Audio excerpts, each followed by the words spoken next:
The hardest part, I realized immediately, was the sense of isolation, which is that you felt kind of cut off from your peers, or at least I did. It felt to me as though everyone was doing it and somehow I was caught.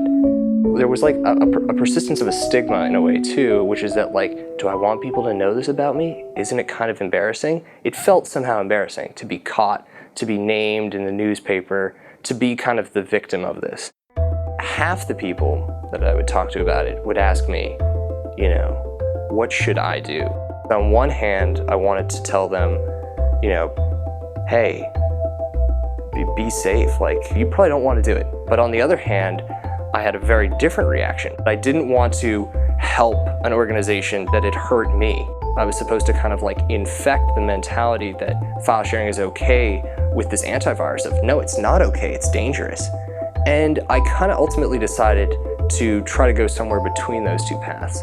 I eventually started telling almost everybody I knew. You know, people would say something to me like, how you doing, man? How's life? And I'm like, pretty bad. I got sued by the RIAA, and their reaction would usually just be like, whoa, dude.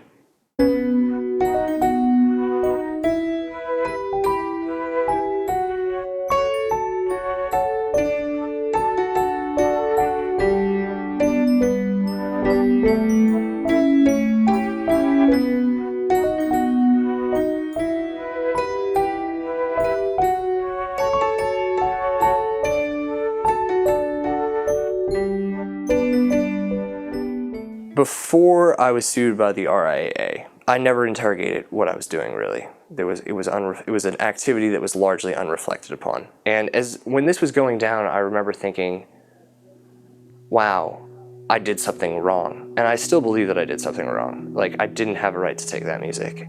What's just dangerous here is that there's a voice of establishment speaking down on you, which is reigning a morality of this is right and this is wrong. You don't own this, you can't take it, you can't make with it. And when you read these articles in Wired magazine, the New York Times, major news sources about the music industry losing money, I'm shocked that they can't see the obviousness of, we alienated the most lucrative consumer pool, being teens and young adults. And when you alienate your primary consumer pool, it's hard to both get them to buy the Britney Spears album while you're busting them for downloading the Britney Spears album, and I think that these things need to be rectified.